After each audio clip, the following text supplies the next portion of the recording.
We be live, I think. Am I live? Guys, let me know in the live chat how my audio is so that we could get started. And also, please make sure that you in the chat are mentioning that you have liked the stream. Like the stream, and also then mention in the live chat that you have liked the stream. Thank you so much.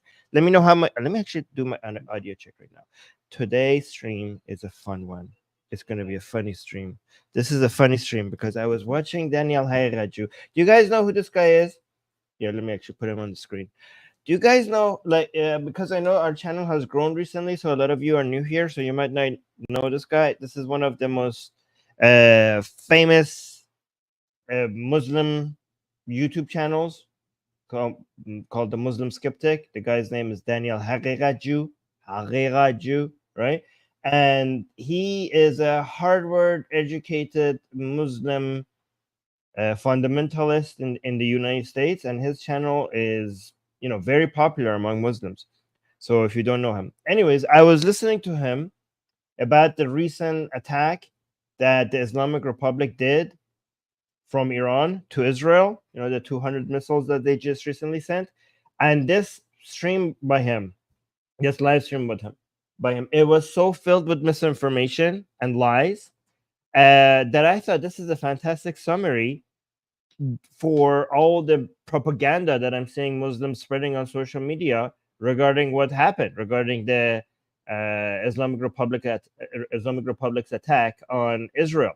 So I was like, okay, I need to make this to a stream for us to learn here together regarding the lies that many Muslims are spreading online, and how weak and pathetic they are, and the inferiority complex that they are going through, and the lies that they're spreading regarding what Iran's government managed to do, and how pathetically weak these people are for them to have to make up stories like this to make themselves look important or look strong, which is kind of weird, by the way, because these are the same people who used to condemn the Islamic Republic for being Shia, but now because the Sunni regimes are either too pathetic and weak to do anything against Israel, or many of them are actually becoming allies of Israel.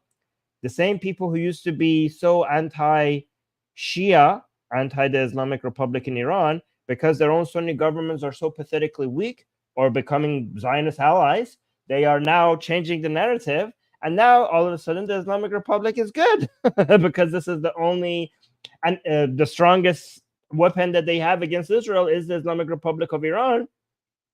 And it shows how pathetically weak they are, given that the paper tiger that is the Islamic Republic is the strongest that they have. Anyways, let's watch this together and figure out what's happening. This is really funny, guys. This is a very, very funny stream. I'm gonna enjoy today's stream. So let's watch this. Now, let's get to the topic of today's show, which is the strike, the response from Iran on the terror state of Israel. Now, I wanted to show the footage of this strike, this response, but unfortunately, as you all know, there's not an equal playing field here in the war on ideas, right? They can show a lot of things when it comes to the destruction of Muslims, genocide of Muslims. A lot of things can be shown on social media. But if you show a certain terror state getting bombarded, then suddenly that crosses all lines, and we have to put like an age limit on the video and a warning. BS. I showed the attacks. I showed the missiles hitting Israel, the Islamic Republic's missile hitting Israel on my Persian channel. Nothing happened. Nothing happened. I showed them. So this guy is BSing. And we might even take down your video, take down your channel. So I can't risk it. I can't risk showing. The bias is in your favor, actually, you idiot. If on YouTube, if we take an anti-Islam position, YouTube might. That's how we get strikes. So shut up. Actually, yeah, the YouTube is in your favor. You're trying to be the victim again. Muslims and their victimhood narratives, right? I'm always the victim. The footage that he's saying, I showed them on my Persian channel, and nothing happened. Nothing happened. I think he's just going to use this to promote his other social media outlet. That's what he's doing. Certain very beautiful video footage that I know that you all would be interested in seeing. But Oh, beautiful footage. He's basically saying he celebrates Iranian missiles hitting Israel. It's like, oh, some beautiful footage. He just loves civilians being bombarded. Beautiful video footage that I know that you all would be interested in seeing. But there's good news. There are other social media channels that are not as regulated. You can go to my Telegram. You can go to anywhere on Twitter.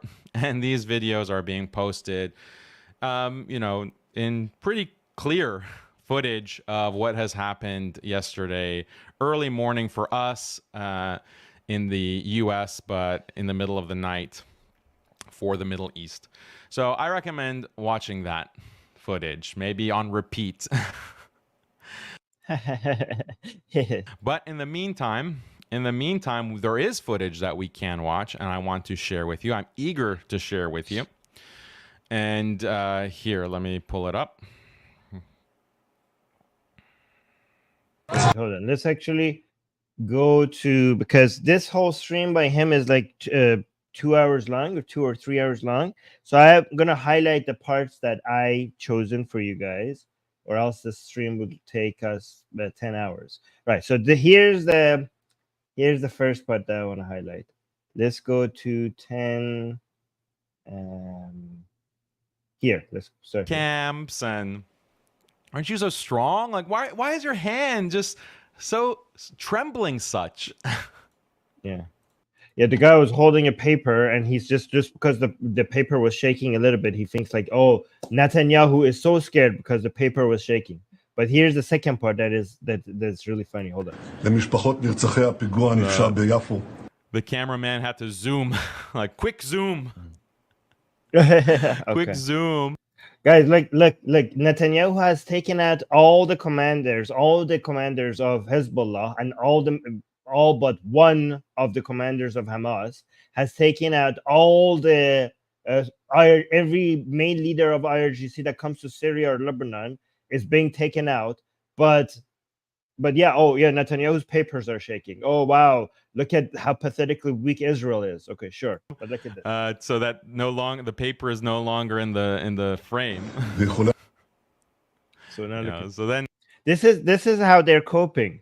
This is how pathetically weak the enemies of Israel are, and all they have to go to is paper, some shaking of the paper while Netanyahu is holding it. But look at this part. And then this one's a joy. This one's an absolute joy. Watch this. Oh, where are you running? Where you running, BB? Why are you running? So scared. Don't be scared. Why? Why are you running, BB? I thought you were a brave war hero. Didn't BB serve in the military and has won so many medals for his courage and his bravery? But oh, he's running. Why? Why are you running like this? Look at the lack of self-awareness, by the way, because someone is videoing him like within his administration, and then they release this to the public. Like this is supposed to be like propaganda in their favor to show, oh, we're so scared. Yeah, you are actually scared. We know that, but usually you don't display that to the world unless you're trying to give this kind of victim narrative. So, but it works against you. That's the lack of self-awareness that we see time and time again from this occupational regime. All right, lack of self-awareness. Okay, remember he mentioned that. So this is apparently a video of Netanyahu running while the Islamic Republic is bombing Israel, and a lot of Muslims are sharing this online, saying Netanyahu is running towards his bunker. And when I first saw this, I saw like many social media outlets and many pro-Islamic Republic supporters on Persian media were posting this as well. We reviewed this on our Persian side as well. And it was so weird to me how stupid these people must be, because I was thinking, like, I'm going to go look this up to see if it's false or like if it is what they're saying it is. And before checking, I was almost sure that this is not what they're saying it is, because Why would they video this and post it, something that could be shown as, even if it's true, even if Netanyahu was running to hide in a bunker, it would be stupid of them to record that and post it. And I'm like, well, obviously this is something else, but I'm going to go check if this is something else. But that was my mindset. But they are saying like, oh, why would they post this? Like, oh, look at their lack of self-awareness. And I'm like, this actually shows your lack of self-awareness. Like, they're so close to reality, but it's so in front of their eyes, but they can't see it. Like, obviously this is something else, or else I wouldn't be posting this. The fact that you're noticing that this would be a stupid thing to post, but you cannot, you should have been a little bit skeptical, because guys, it took me, I kid you not, it took me 10 seconds to fact check this. 10 seconds. So Daniel Haqiqatjou is saying, like, why would they post this? Doesn't this make them look bad? Like, yeah, Daniel, it would. So why not go do you're educated man. You have been educated in Harvard. Why did you not do what I have done and go and fact check this? Because I did that, and look at this. The claim video shows Benjamin Netanyahu fleeing to bunker in Israel. An October 1st Instagram post includes a video of Israel Prime Minister Benjamin Netanyahu running through a building. One of the most so the caption was, one of the most memorable scenes from Israel, Netanyahu flees. Okay, so that's the caption. It was like more than 3,000 times in 2 days. And you can see, like, there are so many other claims. So Netanyahu said he's always proud to run. So people are saying, so the fact check, right? This is actually a video from 2021. And Netanyahu was running to cast his vote on a bill, the Hebrew language Israeli news website. But yeah, so this is an old video, and Netanyahu was not running from the missiles in this video. And here's a Reuters fact check. As a fact check, video shows Netanyahu running to Israel parliament, not a bomb shelter. And here, this is a Reuters one. You can see the Reuters one. I did fact check. Again, guys, it took me 10 seconds to find the fact checks. And again, of course, these are Zionist funded fact checkers, right? Zionist funded, right? So that was the first 10 seconds that I spent is to fact check to see that this video was not Netanyahu running to a bunker. And then I spent another 10 seconds with a total of 20 seconds to go find the link to where this original video was posted. And here it is, right? So if you think that these are Zionist funded, you believe in conspiracy theories that, oh, Armin, of course these fact checkers will misinform you. Well, I didn't trust the fact checkers. I went and found the link from the fact checkers. And here's, I went to Facebook, and here's the video. Look, Netanyahu running. And look, the date says 2021. So this video is from 3 years ago. It's from 3 years ago. It's not, and he's not running to, oh, look, he's actually going up. He's not going down to a bunker if you look at the rest of the video, right? So he's going to cast a vote. So guys, the reason why they posted this video to make Netanyahu look good. So they were showing that how he was going from from the Knesset in Israel. He was going from one room to another to, I don't know, look how this politician, how eager he is, how hard he's working to get a bill passed or something like that. So it makes sense now. It makes it look, because if they posted this video, why would they post a video of Netanyahu running scared? The video was probably a video showing Netanyahu is working hard for the Israeli people. That was the point of the video, right? And it's from again, you don't have to trust the fact checkers. Look, there's a Facebook post right here, and it's dated from 3 years ago. And guys, you know what this means? This means that these people their hands are so empty. They have so they're so pathetically weak that because their missiles don't work, their missiles actually doesn't cause any damages, that the technology that they have to show how powerful they are is to cut this video. Again, remember, look at this. They cut the video to this video is 25 seconds. Let's go back up. This video is 25 seconds, and the first half of it is showing him running, but they couldn't even just post this because the second half shows him running up the stairs, not down to a bunker. So they had to actually cut they had to actually cut this part out too. So your technology, the anti-Israeli technology is to cut this video in half and claim that this is Netanyahu running to a bunker. This is the maximum power you have. This is all you can do. This is how inferior you are to Israel. And then, because if you had something, you wouldn't have to rely on this. Like, why post this and make a lie? Why go find a video from 3 years ago and say this is Netanyahu running to a bunker? Because you have nothing else. Because you're pathetic.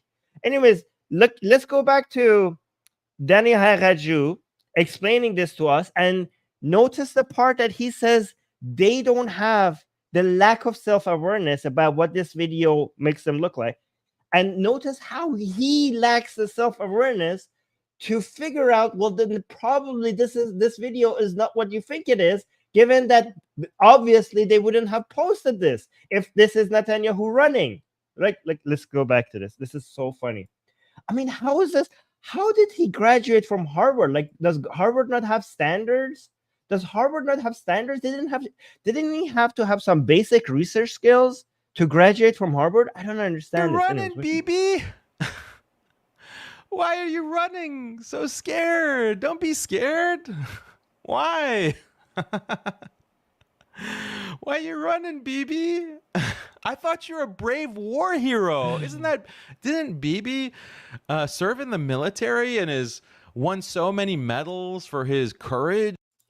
This is so embarrassing for you, Daniel. This is so embarrassing. I have so many videos of Daniel showing how he gets some basic facts wrong. And even after it was shown that he got some basic facts wrong, he didn't take out those videos. This shows that they don't really care about the truth. They just have to make stuff up. Even after it was demonstrated, like he was reading articles, he showed articles. He was saying like, oh, 3,000 Israeli soldiers were killed. And then we looked at the article that he was showing. It wasn't about the Israeli soldiers. It was about Hamas. And we basically showed that he was spreading misinformation, and he didn't even take down those videos. He lacks basic logic and research skills, and it's so embarrassing. But he knows how his followers don't actually go and fact check the things that he tells them. So he doesn't care. He doesn't care. And his bravery, but oh, he's running. Why? Why are you running like this? Look at the lack of self-awareness, by the way, because someone... Lack of self-awareness. Look at this. This is the best part of the fact that he says this shows their lack of self-awareness, given that he didn't realize. He should have realized here that he should have been a little bit more skeptical. You're running, BB. Why are you running? So scared. Don't be scared. Why? Why are you running, BB? I thought you were a brave war hero. Didn't BB serve in the military and has won so many medals for his courage and his bravery? But oh, he's running. Why? Why are you running like this? Look at the lack of self-awareness, by the way, because someone is videoing him like within his administration, and then they release this to the public. Like, this is supposed to be like propaganda in their favor to show, oh, we're so scared. Yeah, you are actually scared. We know that. Nope, this was trying to show that Netanyahu is working hard to cast a vote. But usually you don't display that to the world unless you're trying to give this kind of victim narrative. So, but it works against you. That's the lack of self-awareness that we see time and time again from this. Oh my God, the lack of self-awareness, Daniel. This gets you. Look in the mirror. Occupational regime. So anyway. Anyways, let's go to the next point. There's so much fun misinformation here that we need to respond to. I had to pick and choose because there's just so many. Let's do this one. How about and that will work. And so that's a condition. If Iran hadn't done what it did yesterday with missiles, that would leave a huge red flag or a huge question mark on their loyalty actually to the Palestinian resistance. And so I said, like, why would I say something like that or put conditions like that if I'm just a blind loyalist or propagandist for Iran? I'm consistent, alhamdulillah. I'm consistent and I'm principled. I say, like, if they do it, then alhamdulillah, they are reestablishing deterrence. If they don't do it, then this is a big problem. We have to really start being skeptical. Like, what's going on here? What's going on? What's all this big talk with no action? You talk the talk, but you don't walk the walk. And that's endangering the Muslim world. So they have there's a big condition put on them or a big question mark put on them. And then if they respond, which they did, then they deserve to be praised for that. They did. Okay, so it's saying they did. So the Islamic Republic in Iran, they managed to show their deterrent capability, which is actually the opposite. Let me actually just spoil everything for you. The Islamic Republic of Iran, in the 2 responses that they had so far against Israel, they tried to demonstrate their deterrent capability, but because they show their hand, because they show how pathetically weak their missiles are, it backfired. But not only it exposed how weak their missiles are, how low their technology is, and now Israel is more confident when it comes to taking actions against the Islamic Republic and its proxies, because it's seeing that the Islamic government actually doesn't have the ability to inflict the damage that it claimed that it was able to before. So it actually had the opposite effect. But I will show you this. I will show you all of this. But let's continue. Deserve to be, we should be impressed by that. We should celebrate. We should recognize the significance. Oh yeah, actually, let me read some of the comments. By the way, thank you, Gene, for highlighting people's comments and starring some of them for me to read. So this person, Luffy, is saying, running to vote, something maybe one day Islamic countries will do. LOL. Okay, yeah, I mean a real version of it, because they do have voting in the Islamic Republic of Iran, but the votings are fake. They don't actually have any influence. The cat lady was saying, wait, Armin, it's now your... Oh, it's not Yom Kippur. Oh yeah, just started. Where are my fellow Israeli infidels? Make a sound. Yes, guys, in the live chat, if you are Israeli, please make a sound. Okay, let's continue. Of that, we should be reassured. Like, that's what consistency is. But if you're like one of these useful idiots for Israel, or you're a medkhali, and you're constantly you're calling out Iran, and you're saying Iran does nothing, Iran just lets Ismail Haniyeh be assassinated, Islam is... Remember who he's calling out. He's calling out Muslims who are criticizing Iran. He says Iran, I would say the Islamic Republic. He's calling them madkhalis. This is a huge accusation. Basically bootlicking Saudi-funded Zionist version of Muslims. So these people consider Saudis to be,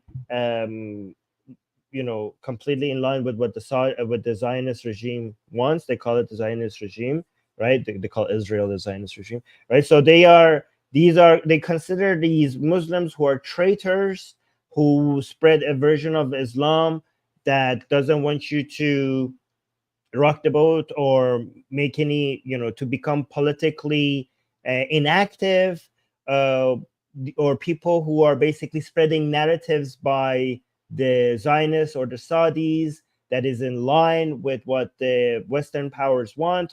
Okay, so if you call a Muslim madkhali, coming from Daniel Haqiqatjou, that's a huge accusation. So he's calling the Muslims who are criticizing the Islamic Republic for why they are not responding madkhalis. So that's a huge accusation to those Muslims. So keep this in mind. And that will work. And so that's a condition. If Iran hadn't done what it did yesterday with missiles, that would leave a huge red flag or a huge question mark on their loyalty actually to the Palestinian resistance. And so I said, like, why would I say something like that or put conditions like that if I'm just a blind loyalist or propagandist for Iran? I'm consistent, alhamdulillah. I'm consistent and I'm principled. I say, like, if they do it, then alhamdulillah, they are reestablishing deterrence. If they don't do it, then this is a big problem. We have to really start being skeptical. Like, what's going on here? What's going on? What's all this big talk with no action? You talk the talk, but you don't walk the walk. And that's endangering the Muslim world.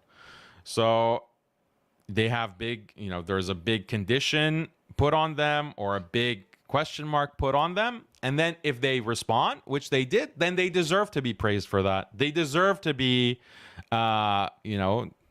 we should be impressed by that. We should celebrate. We should recognize the significance of that. We should be reassured. Like, that's what consistency is. But if you're like one of these useful idiots for Israel, or you're a medkhali, and you're constantly you're calling out Iran, and you're saying Iran does nothing, Iran just lets Ismail Haniyeh be assassinated, Iran is just a paper tiger, Iran is just sitting there doing nothing for the sake of Palestine, they're so weak, like you're whining, you're like one of these people, like nothing ever happens type of people. Then when Iran actually does something, if you are an honest person and you're a consistent person, you should acknowledge that, okay, well, they did something.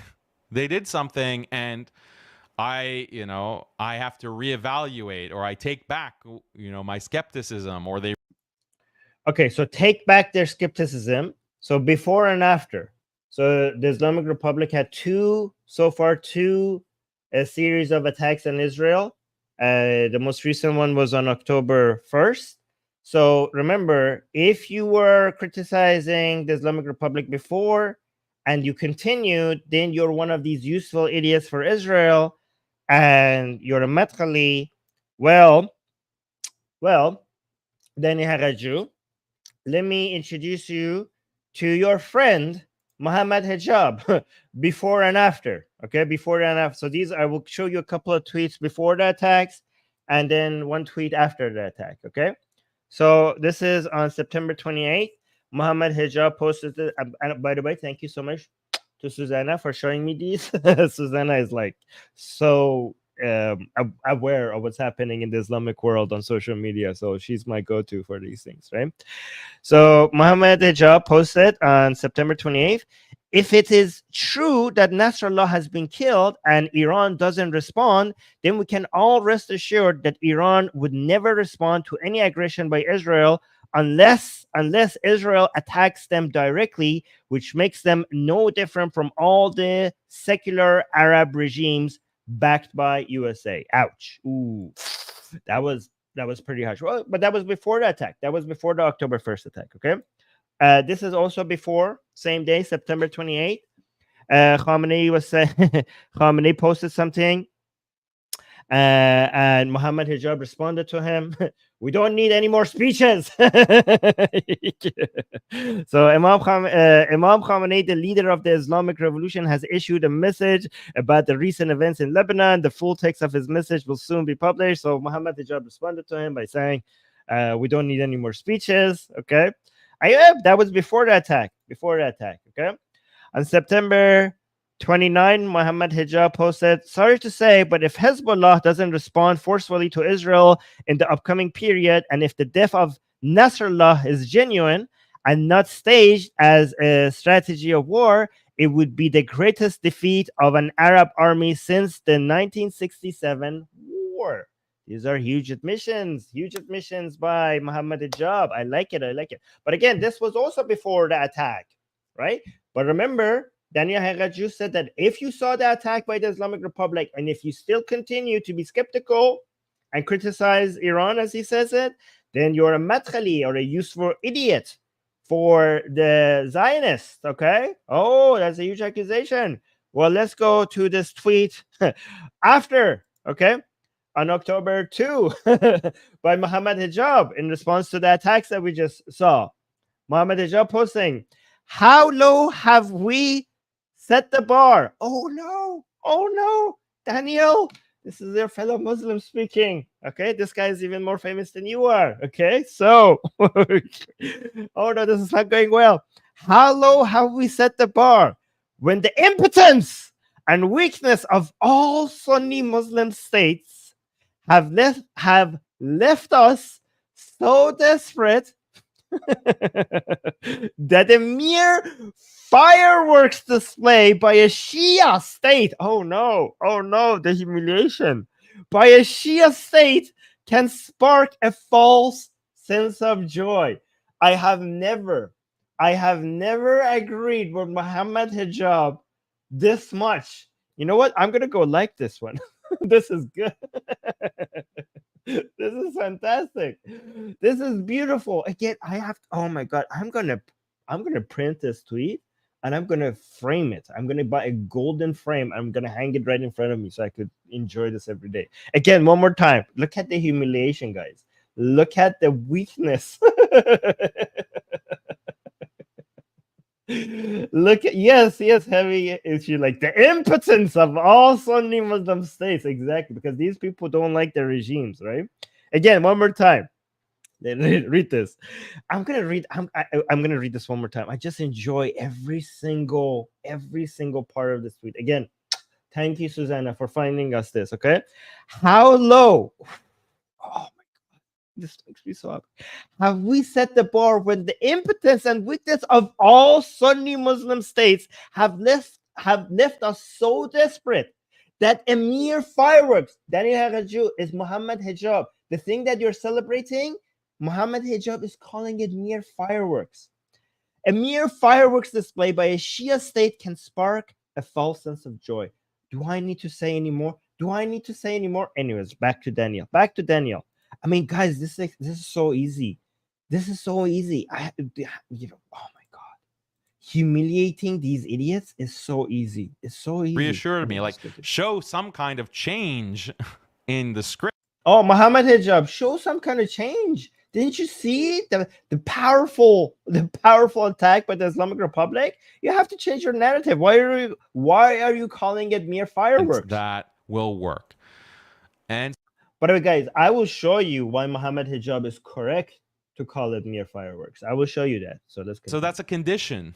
If Iran hadn't done what it did yesterday with missiles, that would leave a huge red flag or a huge question mark on their loyalty actually to the Palestinian resistance.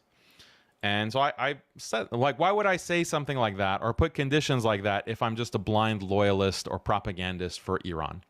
I'm consistent, alhamdulillah. I'm consistent and I'm principled. I say, like, if they do it, then alhamdulillah, they are reestablishing deterrence. If they don't do it, then this is a big problem. We have to really start being skeptical. Like, what's going on here? What's going on? What's all this big talk with no action?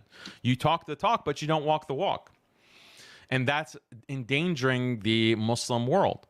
So they have big, there's a big condition put on them or a big question mark put on them. And then if they respond, which they did, then they deserve to be praised for that. They deserve to be,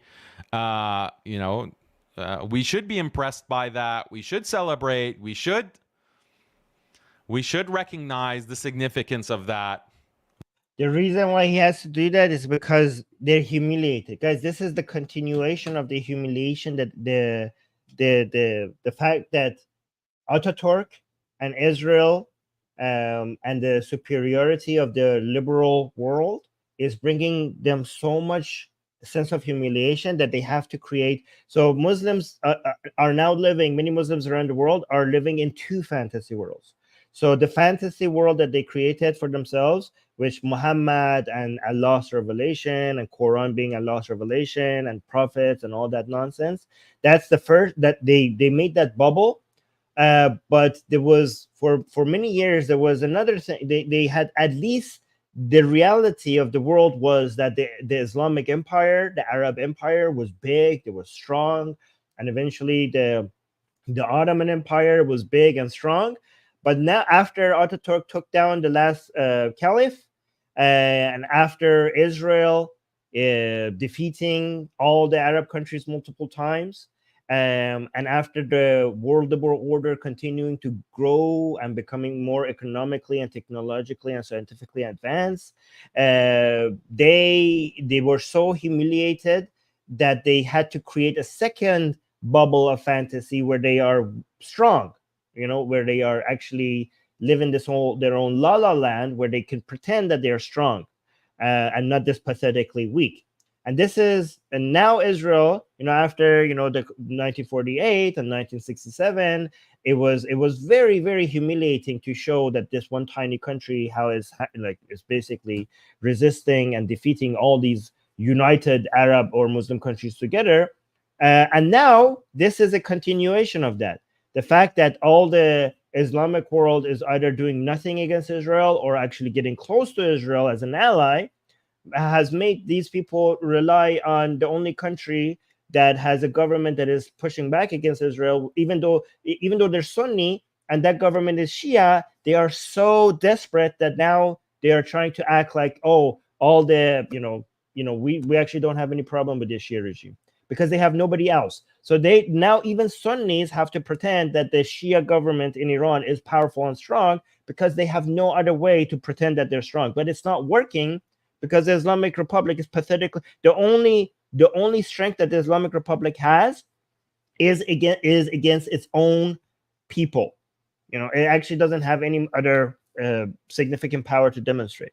And I will show you why the Islamic Republic actually has, even though it's pathetically weak, it has some ways to show deterrence capabilities, specifically by closing out the Hormuz, Tangier Hormuz, I don't know,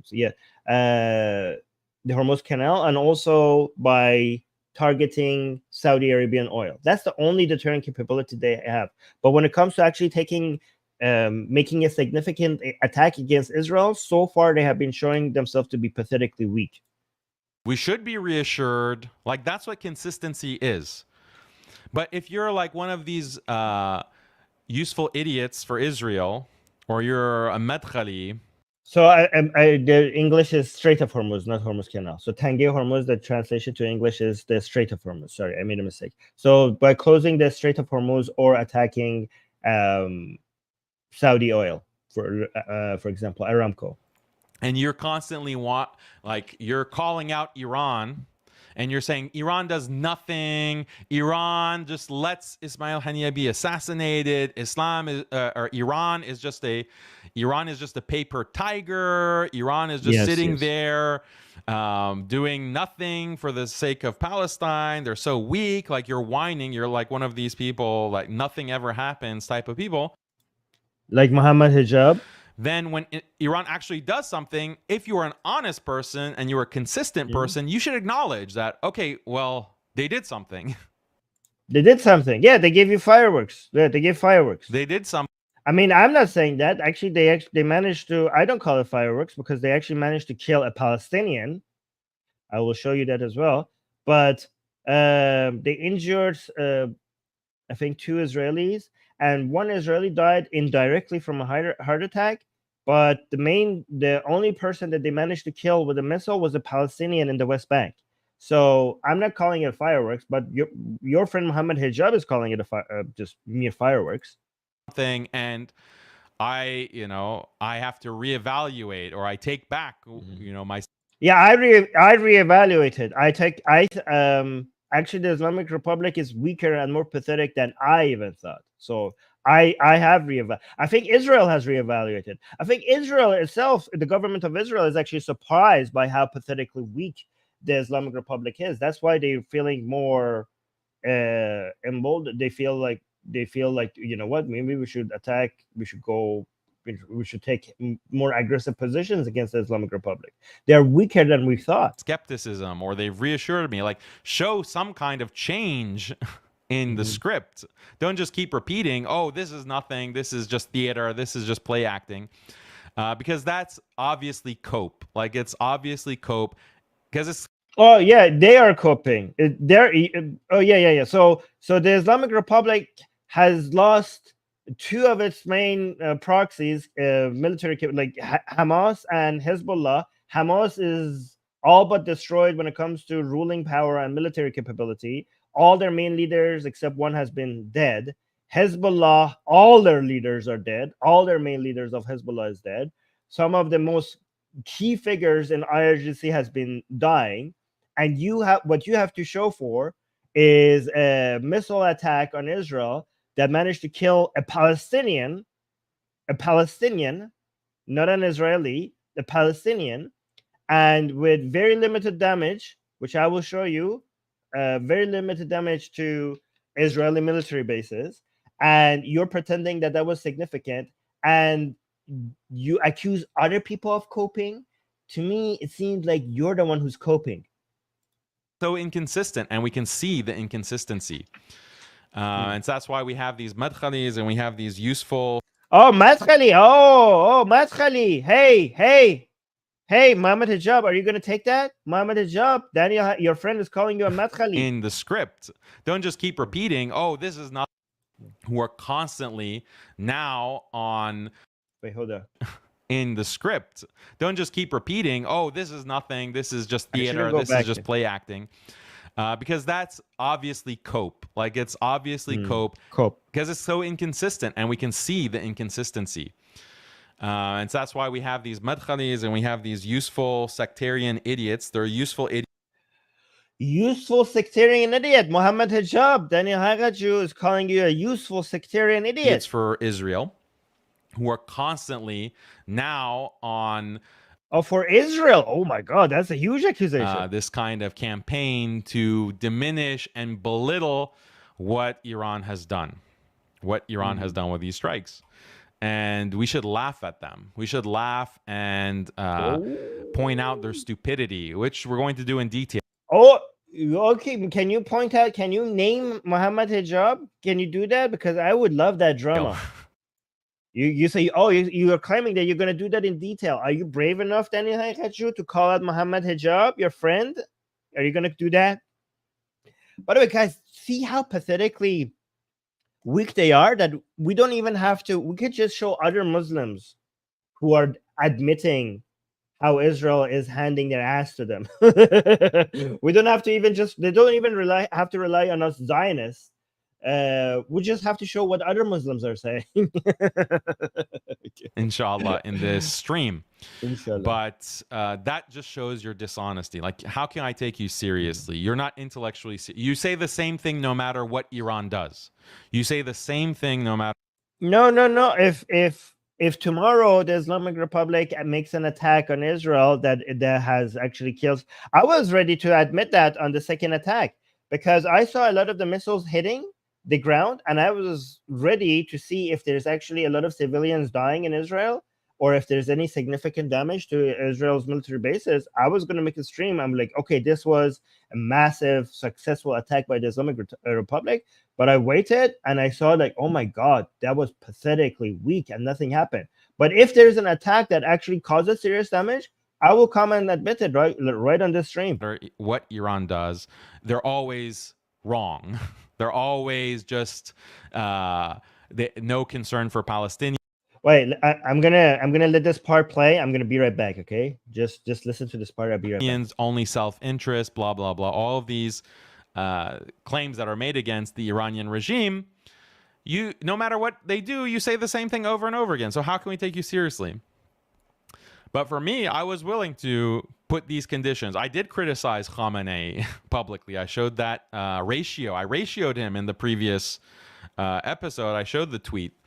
And then 2 days before the attack, I put this condition. I said, like, look, we're questioning. Like, we're skeptical. Prove us wrong. So that's the difference between someone who is honest and consistent and principled and someone who is either like really stupid, low IQ, or like literally a paid bot, which we know that Israel uses and has been using in Tel Aviv, as well as its regional allies, these bot farms controlled and directed So there's only two options: either you're low in IQ or you're a paid bot. So Mohammed Hijab, which one are you? Mohammed Hijab, are you gonna take this from your friend? Huh? Are you gonna? I don't know. Anyways, let's go. Oh yeah, this is actually the next part I wanted to show. It's already coming, so this is great. I don't even need to skip. By unit 8200. So that's point number one that I want to share with you. Now, what about the actual details of the attack? Because there's a lot of confusion about this. There was some skepticism when the footage came out of these missiles hitting over and over and over again. Some people suggested that, oh, well, this is just Israel turning off the Iron Dome, so it's kind of like a false flag. This was obviously false claim, because the Iron Dome, you could see that some of the missiles were being intercepted. Like, there's video. Not all of them hit. 90%, there was about 200 missiles that were launched. 90% of them actually hit the ground. Now, if they hit the target or not, that is something that we can't really know, because we don't know what Iran was intending to target precisely. We know that they were intending to hit air bases and military infrastructure, and those were certainly hit. And the video footage came out from multiple angles, and we saw the air bases. Nevatim Airbase, one of the most secure air bases within Israel, where some of the most sensitive and powerful weapons are stored. And those are the weapons that are mainly used to cause the most damage and destruction to Gaza and now to Beirut. That's where those weapons are stored. And Iran hit them. Iran struck them with these hypersonic missiles, and we saw footage of it, and there's no denying it. There's no denying it, no matter how much Israel wants to do damage control and play this media game. Oh, the attack was ineffective, blah, blah, blah. We're going to get to that. But first, let's clarify something about hypersonic missiles, because there's confusion about this. Why? So let me actually read this for you. During the missile attack by Iran on Israel on October 1st, 2024, approximately 200 ballistic missiles were launched toward Israel. The Israeli military reported that most of these missiles were intercepted by the defense system. So he says 90% of them hit. He said hit the ground. No. So what I have, I mean, I don't know what source he's using. What I have is saying that most of them were actually intercepted, including the Iron Dome, and only a small number managed to hit areas in central and southern Israel. Iranian state media claimed that 90% of the missiles hit their targets. So, Daniel, are you just believing what the Iranian state media is saying? However, this figure is considered an exaggeration by analysts, and the majority of the missiles were indeed intercepted. Therefore, the exact percentage of missiles that hit the ground is not clearly defined, but it is likely to be significantly lower than the 90% claimed by Iran. Okay, so I don't know, Daniel, where are you getting this information? The 90%? Are you just gonna repeat the propaganda by the Islamic regime without any fact checking? Because I'm not gonna actually make a claim that what percentage of them are hitting, because I don't know. But I'm not gonna just repeat something that the Islamic Republic is saying. Even you saw that even guys, even when I was fact checking, I was skeptical about the fact checkers. So I went and found the original Facebook post to check the date. But look, this guy is just like, he's just like, oh yeah, there's 90%. How are you verifying that 90% of them hit? 90% of them hit. Anyways, let's go see the other claims he's making about the significance of the damage. Actually, let me actually read some more information for you guys regarding how much damage was caused. Okay, so here on October 1st, on October 1st, 2024, Iran launched a significant missile attack against Israel. So here, the sources claiming that the missile attack was significant because there were 200, right? Firing approximately 200 ballistic missiles. This was part of the ongoing conflict between the two nations and was described by Iran as an act of self-defense in response to the assassination of key figures associated with Hamas and Hezbollah. Okay, so let's look at the casualties and damage. Casualties. The attack The attack resulted in the death of one Palestinian civilian in the West Bank due to missile debris. Additionally, one Israeli was killed indirectly. So I know about this one. It doesn't mention it here, but this Israeli wasn't hit by the missiles, but one Israeli that had heart conditions had a heart attack, and that's how he died. And minor injuries were reported among 2 Israeli civilians and 2 Jordanian civilians. Okay, so not a single Israeli died from the missiles. One Israeli died from having a heart attack from the missiles, and one Palestinian civilian in the West Bank died from the missile. Every time the Islamic Republic sends missiles towards Israel, they manage to kill more non-Israelis and more Muslims and Arabs than Israelis or Jewish people every time. So Muslims in the region, when the Islamic Republic is trying to take revenge from the Jews, it's Muslims that die more. So it's Muslims that should hide. I think maybe it kills more Palestinians this time than Israelis, which is weird, right? So let's look at the damages. The missiles targeted several military sites, including the Nevatim Airbase. And areas near Mossad headquarters. Despite the large number of missiles fired, Israel's air defense systems intercepted most of them. However, around 20 to 32 missiles hit Nevatim. So they basically sent 200 missiles. So they're saying 20 to 32 missiles hit Nevatim Airbase, causing damage to a hangar and a taxiway. Other missiles struck Tel Nof Airbase and civilian areas north of Tel Aviv, leading to damage to homes and a restaurant. A school in Gedera was also damaged. The overall impact on military operations was minimal, and no critical infrastructure or aircraft were significantly damaged. The Nevatim Airbase, which houses Israel's advanced F-35 fighter jets, was hit. However, the damage was limited to 2 hangars and did not affect any aircraft. Satellite images confirmed that while the hangars were damaged, no F-35 jets were harmed. Okay, so let's see how he describes it. Let's see how Daniel describes the damage based on what I read. Okay, so let's go to the minute 42. So let's go to 42 because he tries to explain what happened here. Yeah, okay, so 42. Your air bases, your most secure. Wait. Let's go a little bit back because this part is important. Commits these atrocities and these war crimes against the Muslim people. So they haven't had the need to develop. They haven't had the need to develop the hypersonic maneuverable missiles, but Russia has developed them, China has developed them, and now Iran has developed them. So this is a game changer. It is a game changer. And what Iran has done... A game changer. Israel has managed to take out Hassan...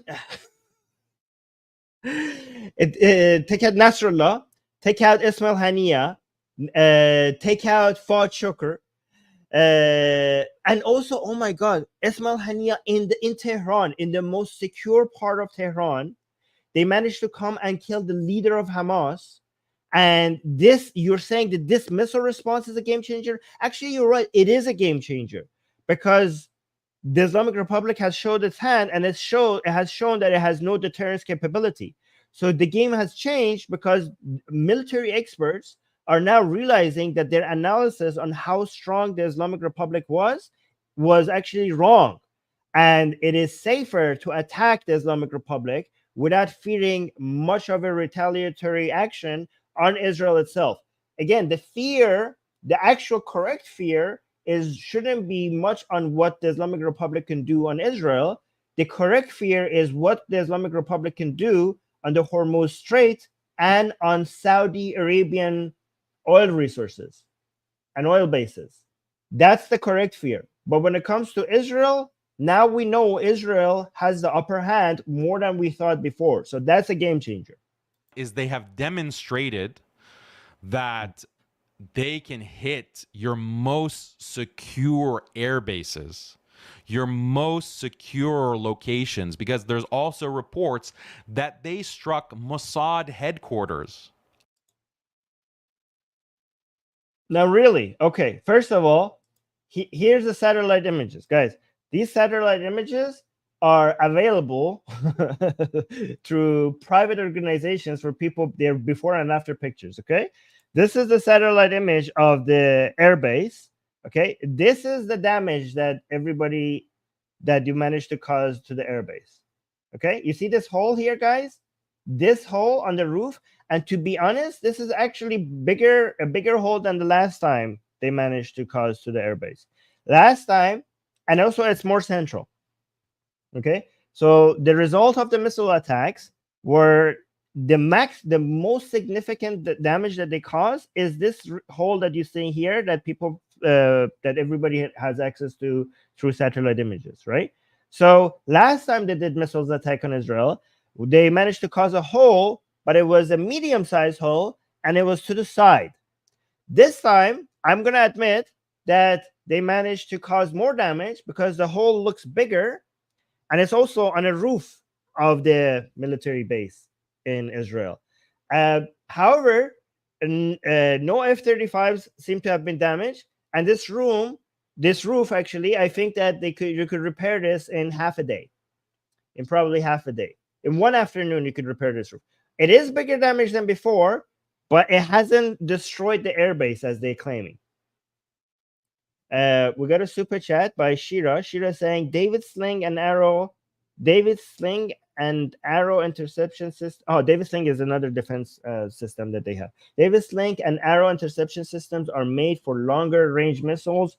Lies are the drugs for the ignorant masses. Oh, okay, that's an interesting shit. Yeah, but because a lot of people mention the Iron Dome of Israel, but Israel's actually defense system has 3 layers. The Iron Dome is one of those layers. It's not the entire. I think David Sling is the one that is the higher one. Yeah. So interesting. Thank you for that. Thank you for the shekels. Appreciate the support. Anyway, so this is the let's see what Daniel says. Mossad headquarters. So, oh yeah, he's saying like, oh, so he's claiming that, oh my God, the airbase was destroyed. I showed you guys the imagery from the satellite images is something that private institutions from all around the world have access to.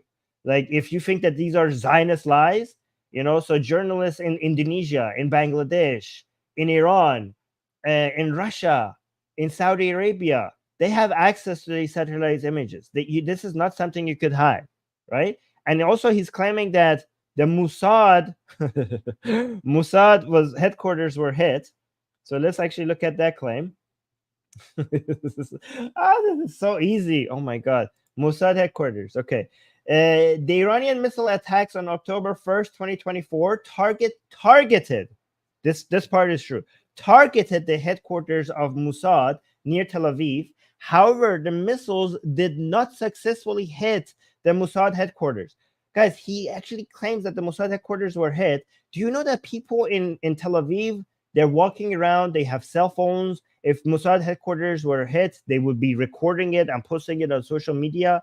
You could actually, there's no way to hide that. Do you understand that? We have satellite images, and there are so many Israeli civilians. Anything happens, they're recording it on their phones and posting it on social media. You cannot claim that Mossad headquarters were hit and not have any evidence for it. So it continues and says, reports indicate that the closest missiles landed approximately 500 meters away from the Mossad building, and no direct impacts on the headquarters were reported. This suggests that while the area around Mossad was targeted, the headquarters itself escaped damage during this attack. So let's watch this. Have air defense systems to block these types of strikes. So the U.S. has just languished in this type of banal. No, this part no. Headquarters. That's like if someone says that Iran hit a sea that they don't have. It's so hard to get the time out I air want here. defense systems to block these types of strikes. So the U.S. has just languished in this type of banal complacency. Imagine a banal, complacent terrorist that is just so, sitting there, drone striking innocent Muslim women and children for the past 20 years. They've become complacent. There hasn't been any kind of advanced defense system for Muslims to protect themselves as the U.S. Commits these atrocities and these war crimes against the Muslim people. So they haven't had the need to develop. They haven't had the need to develop the hypersonic, maneuverable missiles, but Russia has developed them, China has developed them, and now Iran has developed them. So this is a game changer. It is a game changer. And what Iran has done is they have demonstrated that they can hit your most secure air bases, your most secure locations, because there's also reports that they struck Mossad headquarters. Imagine that. Mossad. Imagine that, guys. Guys, let's live in an imaginary world together, okay? It's hard to be a Muslim these days. It's really hard. The real world is not very kind to us, okay? The real world makes us feel insignificant and weak and pathetic. And so let's just imagine, let's just create this la la land where we could pretend that we are something, that we are important, that we are strong, that we are crushing our enemies. It's just so much happier and living in this la la land, because the real world is just very cruel, right? Reality is not a friend to Muslims. Headquarters. That's like if someone says that, oh, Iran hit the CIA headquarters, Langley, or hit the Pentagon. Imagine like how shocking that would be. And Mossad headquarters is far more secure and defended because of the Iron Dome than even U.S. airspace. So it is shocking, and it is a huge change in the dynamic if it's confirmed that Iran was able to hit Mossad headquarters. It's been confirmed that they've hit the Nevatim Airbase. So look at this. When Israel attacks you, it's so apparent how significant of damage they have caused you. They don't even have to come and take ownership over. You just know that you have been effed in the. I have to be careful. You know that your ass has been handed to you, right? When Ismail Haniyeh is taken out, like Israel doesn't have to make any claims. The whole world sees like, oh my God. When Nasrallah dies, when Fahd Shukr dies, when Zahedi dies, right? When the pagers blew up, right? They're like, oh my, people are like, holy crap, what the hell? How did Israel do this? They don't even have to say anything. But when you respond, you're like, we have to see what the reports say. How could we make this sound very, like, you have to actually come and try to explain it in a way that makes it seem significant. That already by itself shows how pathetic your responses are to Israel's superiority. Airbase and 5 other or even 10 other air bases. They're able. Oh, hey, like, oh my God, Israel's air bases has been destroyed, or maybe 5, maybe even 10.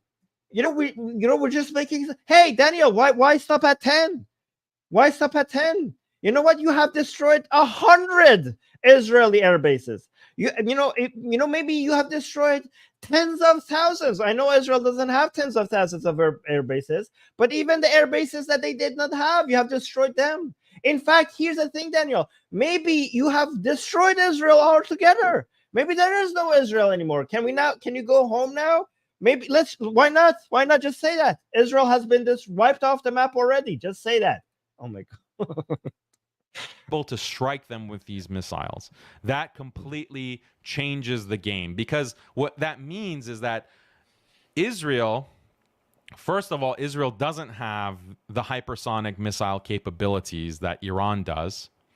They have to rely on the ballistic missiles, and Iran has apparently some kind of air defense systems that Russia has given them that could be used if Israel, for example, sends a nuke. They have to send it through one of these ballistic missiles. They have Jericho missiles. Jericho missiles are conventional ballistic missiles. They follow the parabolic trajectory. They can be intercepted. Iran also has air capabilities. They have fighter jets that can intercept any kind of Israeli fighter jet or bomber that tries to penetrate Iranian airspace. Oh, really? Really? Iran has a defense system that advanced that could just stop all of that. Really? Okay, well, let me actually read this for you because, oh my God, this is so easy. This is so easy. Wow, I didn't know this. I myself as an Iranian didn't know how advanced their systems, the Islamic Republic systems are. Let me actually read a report. What happened on April 2024. Okay. In April 2024, Israel conducted a precision strike on an Iranian S-300 air defense system near Isfahan, which was in Natanz, right? Which is Iran's most advanced defense system. But this S-300, they bought it from Russia. So Russia has S-400s, but they're not letting Iran, the Islamic Republic, have those S-400s. So that the most advanced defense system that the Islamic Republic has is the Russian S-300, right? This operation was part of a broader exchange of hostilities between Israel and Iran. Okay, so the S-300 system supplied by Russia to Iran is crucial for protecting strategic sites, including nuclear facilities. The Israeli strike specifically targeted the radar component of the S-300 system. Again, guys, this was in April, which is essential for guiding interceptor missiles to their targets. The attack was reportedly carried out using a missile launch from Syrian airspace, so outside of Iranian borders, although the details remain somewhat unclear due to the lack of official confirmation. So the understanding is that an S-35 managed to launch a missile from outside Iranian borders all the way to the middle of Iran in Isfahan, taking out an S-300. And the S-300 did not detect the missile coming at it all until the missile actually hit it. And again, remember, this is the most advanced defense mechanism that the Islamic Republic has. So Israel demonstrated its ability to conduct precise strikes on highly protected targets, likely using advanced intelligence and possibly stealth technology to avoid detection by Iran's air defense. And also, the damage to the S-300 radar highlights potential vulnerabilities in even the most advanced air defense system when faced with sophisticated offensive capabilities. This incident suggests that while these systems are formidable, they are not invulnerable, especially against well-planned attacks. So, guys, do you understand how vulnerable the Islamic Republic is? There is no defense mechanism higher than the S-300 owned by the Islamic Republic. That's why Khamenei is so desperate to buy an S-400 from Russia, and Russia is not selling that to them. And the S-300 shows that it was incapable of detecting an Israeli missile coming at it. And Israel must manage to take that out from outside of Iran borders, right next to Iran's nuclear facilities. So this is the defense mechanism that you're bragging about, Daniel Haqiqatjou? Guys, these are known facts. Like what I'm reading out to you is reported everywhere, even by the Islamic Republic's own media, because these are undeniable. These are undeniable. These reports are everywhere. I don't know how Daniel comes and so confident. His channel has 500,000 subscribers. His videos gets more than 100,000 views, and his audience just believes it. These are simple fact checks that this man, this Harvard graduate, is not doing.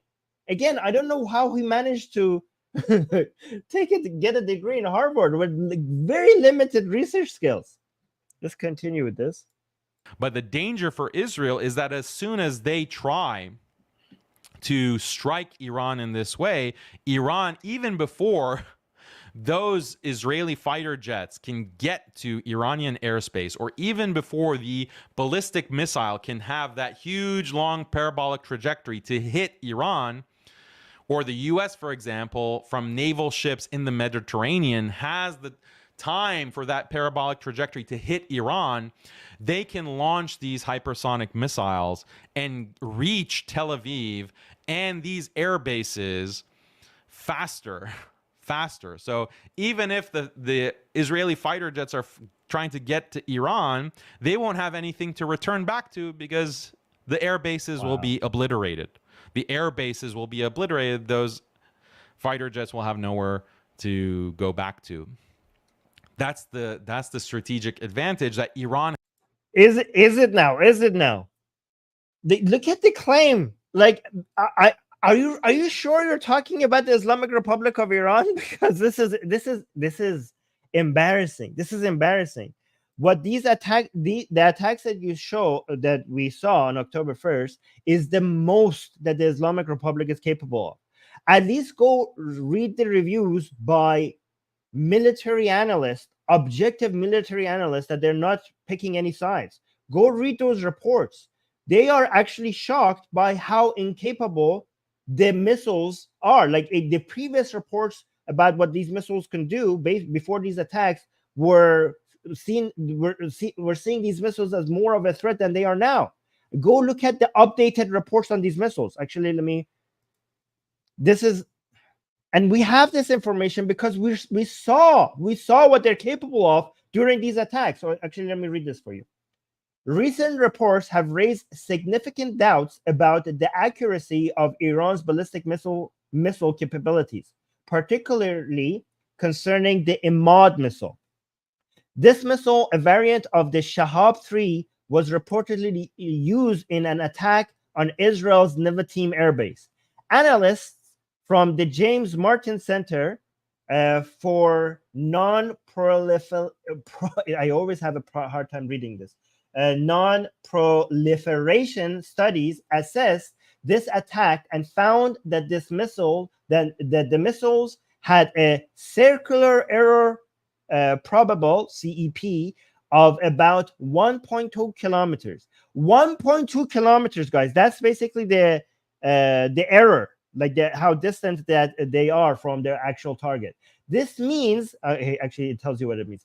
This means that 50% of the missiles landed within a 1.2 kilometer radius of their intended target, which is substantially worse than the previously estimated 500-meter error circle and far from Iran's advertised 50-meter accuracy.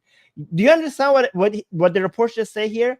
So the Islamic Republic itself claimed that the accuracy of these missiles are 50 meters. Analysts before these attacks said that the actual accuracy is 500 meters. And now, based on this recent attack, the analysts are saying that the accuracy is actually 1.2 kilometers. So think about it. The Islamic Republic said they're 50 meters, and the actual result is 1.2 kilometers.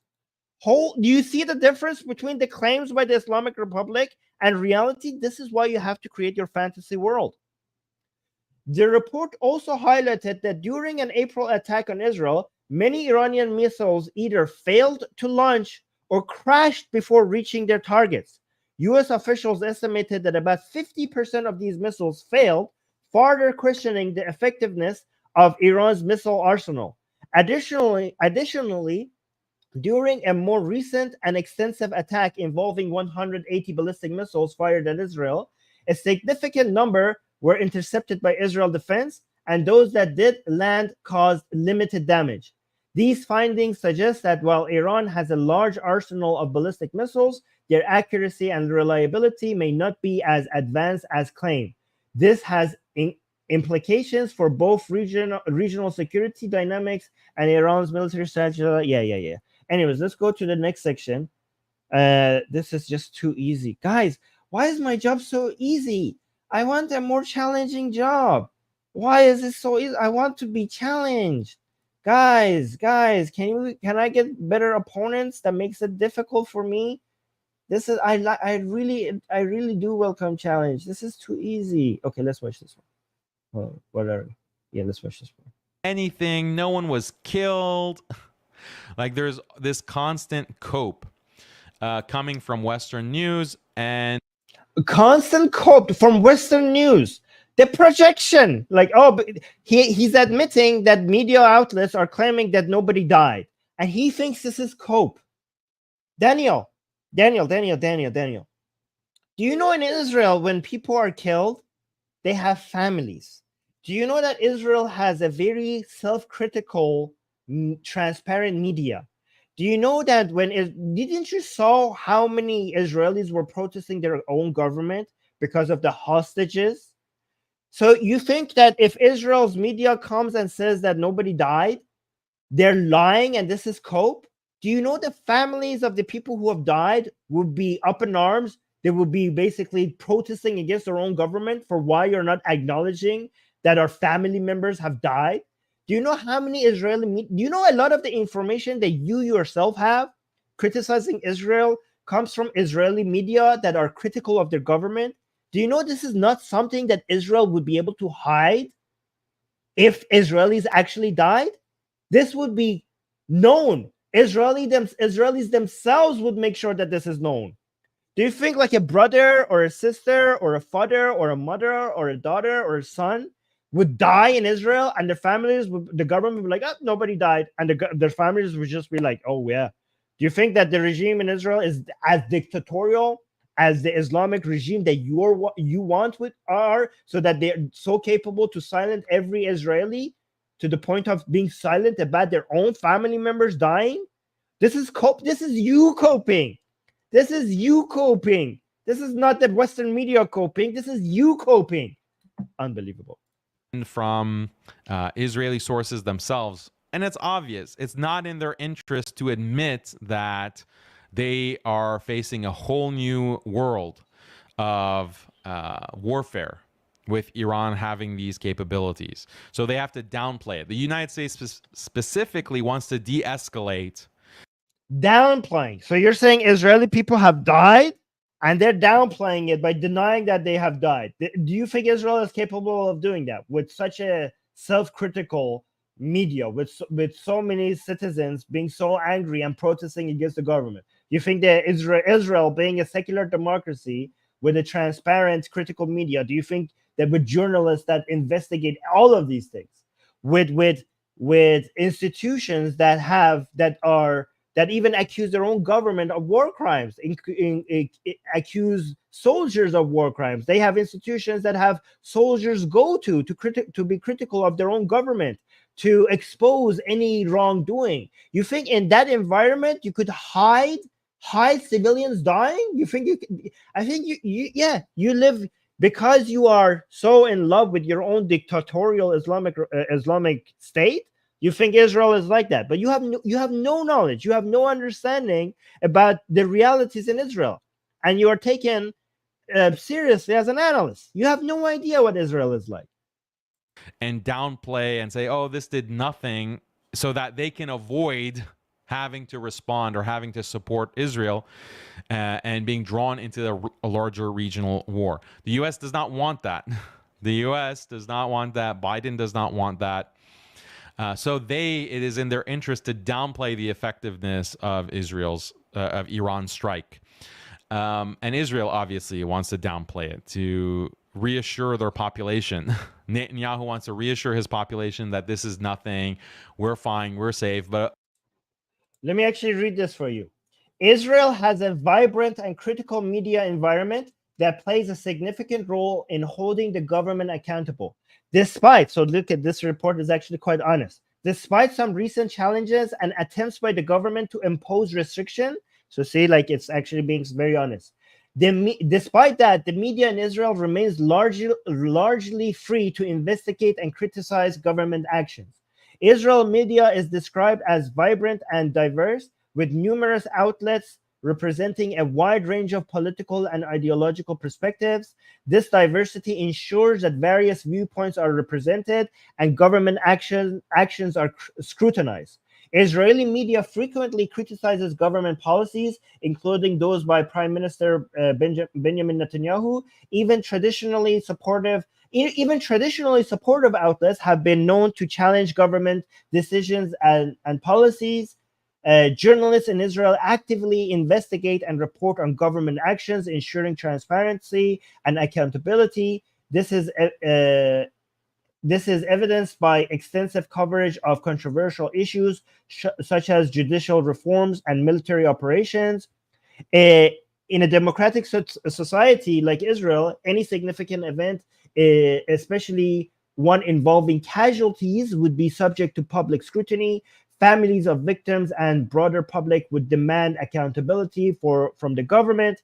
There are robust legal protections for journalists in Israel, allowing them to report on sensitive topics without fear of retribution. This legal framework supports investigative journalism and public discourse, and also social media. Israeli residents have been seen interacting with missile debris, taking photos and sharing them on social media, which contradicts claims of blackouts, which we will see Daniel will make.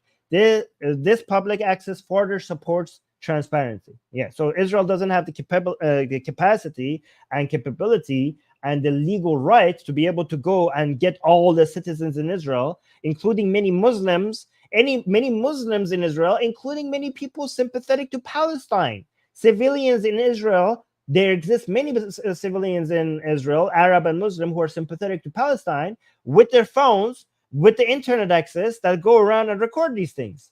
So let's continue. Of course, no one believes that. And you can see him running.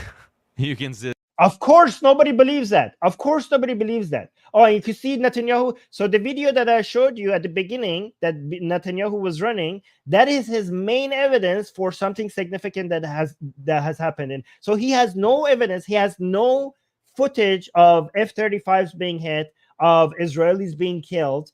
And his main evidence for this attack being significant is the video that he showed at the beginning of his stream when Netanyahu was running, which I showed you was a video from 3 years ago, and he was not running away from missiles. He was not running towards a bunker. He was running in the Knesset, in Israel's parliament, to cast a vote. From 3 years ago, I showed you the Facebook post with the date. But that's the video, that's the his main reference point to show that something significant had happened. See his hands shaking. So that speaks much louder than words, the hand shaking.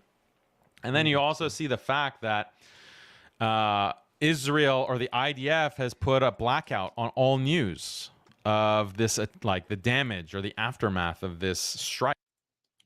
So a number of impact. So the exact location. Where's the blackout? So he's showing us on screen the exact location of such impacts and damages are barred from publication by the IDF censor. Okay, so what was barred is a lot of the missiles, when they hit the ground, they didn't explode because how flawed these missiles were, right? So first of all, look at his source, the Times of Israel, right? So every time in Israel, the government tries to limit journalists to access to some place, it's Israel's own media that comes like, the government didn't give us access, okay? But the main reason why the government didn't give them access is not because they're trying to hide anything, given that everyone has access to satellite images, and any damages would be able to, everybody can see the damages from satellite images, right? And the main reasons was because a lot of these missiles went right to the ground without exploding. So yeah, they have to limit access to you because you might blow up, because they don't know if they're going to blow up. So they have to see what the hell is happening. You will eventually have access to the site, but not right after the missile has hit the area. But again, you can see that it's Israel's own media that gets all up in arms every time they get limited access, even if it's for their own interest. You can't report, and they're actively. You can't report. They're reporting. They are reporting. They're even reporting their complaints about why we're not giving us access to these sites. They are reporting. I mean, your report comes from Israeli media. You're showing Israel's media on the screen. Oh my God. Trying to take down any kind of footage or any kind of information internally going out of Israel about the extent of the damage of this attack. What are you talking about? People were recording the attacks as they were happening. The videos are coming out. Satellite images are. Show me the evidence. Show me some evidence that they were trying to block the information. The Israeli government was trying to block the information. Show me some evidence. Limiting access to sites that missiles just hit. That's the only evidence you have. No, show me that's obviously something else. That's obviously for safety reasons. Show me evidence that there are images that people have, and Israel is trying to look at the coping.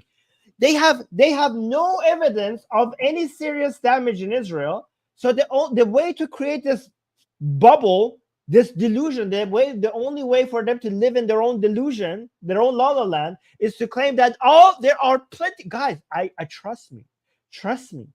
I have a girlfriend in Canada. No, there are a lot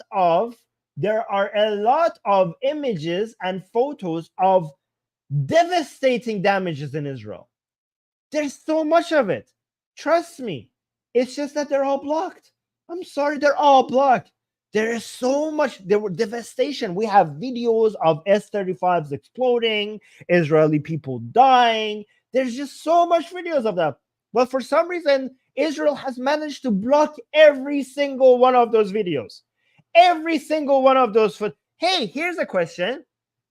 Why don't you have your own footages? Wasn't it the Islamic Republic of Iran who claimed that they have eyes everywhere? Weren't they bragging about their drones basically having eyes all over Israel?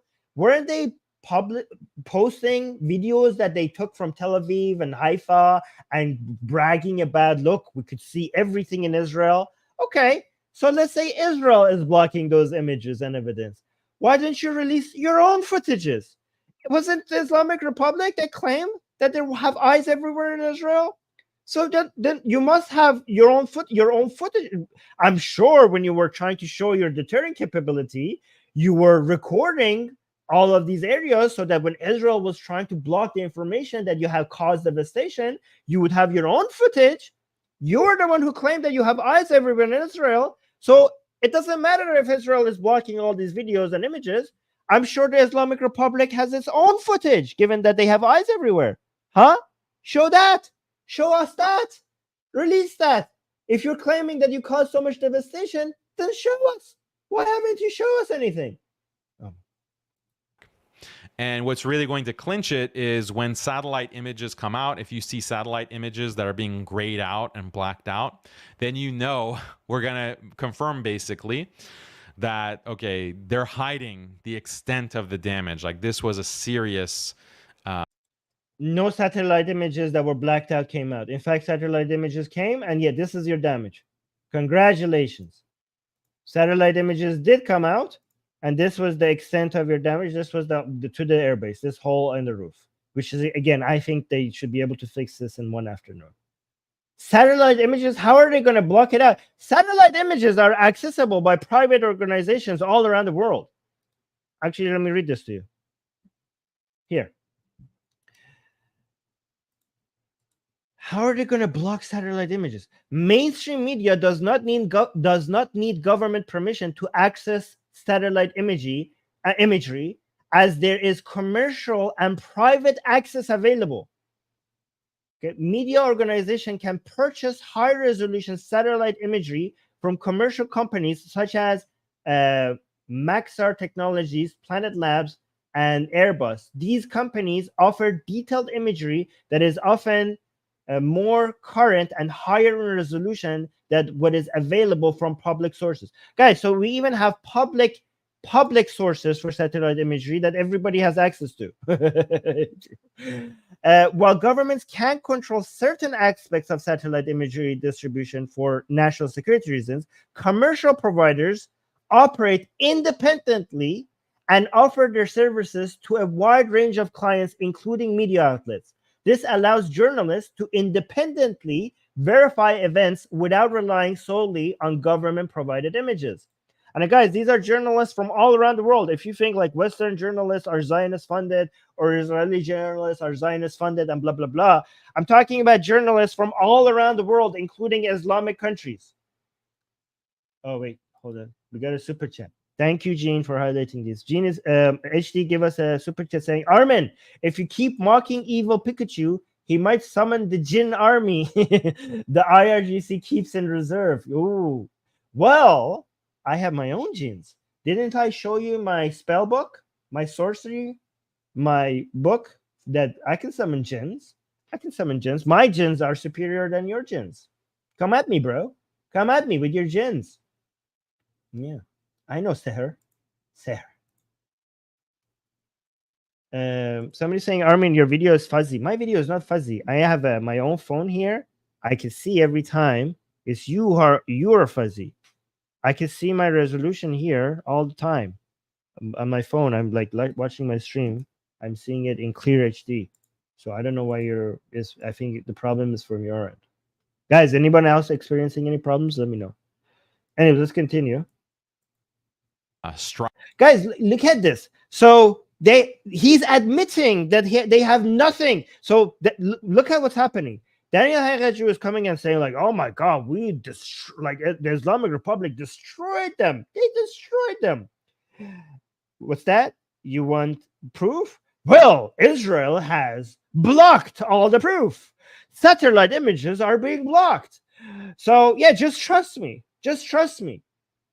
Like, look at the level of conspiracies that they have to go to come up with the excuse for why they don't have a single shred of evidence for all this mass destruction that they're claiming.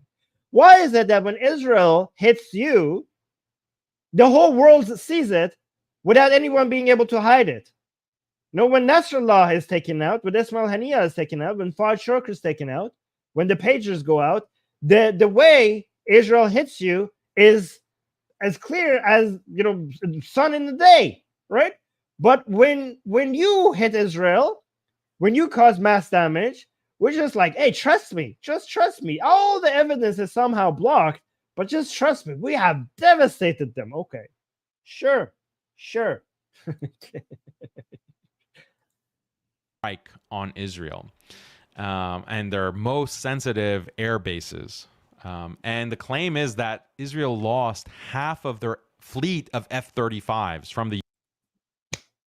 Are you half of their F-35? Can you show me one of them being destroyed? I mean, you have Islamic Republic said they have eyes everywhere. Half of their F-35s have been destroyed. Are you? How is this not a joke? Do you know how important F-35, guys? An F-35 is so freaking expensive. Do you know if one of them is damaged, the whole world would be hearing about it? United States would be investigating this. Israel's own army would be investigating this. There would be, how the impact on their finances, it would be so significant. This would be it would be impossible to hide something like this. You're saying half of their F-35s are gone? Do you know what big of a claim this is? Oh, show me the freaking evidence. How do you know this? Where is the footage? Where is the imagery? Where is the videos? Where are the satellite images? How has Israel managed to hide all of this destruction? Unbelievable. U.S. They lost half or significant numbers of F-35s. There wasn't enough time for them to move that technology. There wasn't enough time. Actually, this shows how ridiculous this is. They warned the public, the Israeli public, hours. I had my friends from Israel. I don't know if I can mention his name or not. He didn't give me permission. My friends from Israel, they told me hours, like 12 hours before the attack. So like, Armin, we're going to our bunkers. There's an attack coming, and we've been told by our government to go into our bunkers, right? Out like more than 12 hours before the attack. So they knew the attack was coming, and that wasn't enough time to move their F-35s. In fact, the information that we have that is, I have Telegram messages from my friend in Israel, knowing that the attack was coming more than 12 hours before it happened. So you're saying that was not enough time to move the F-35s? Oh my God!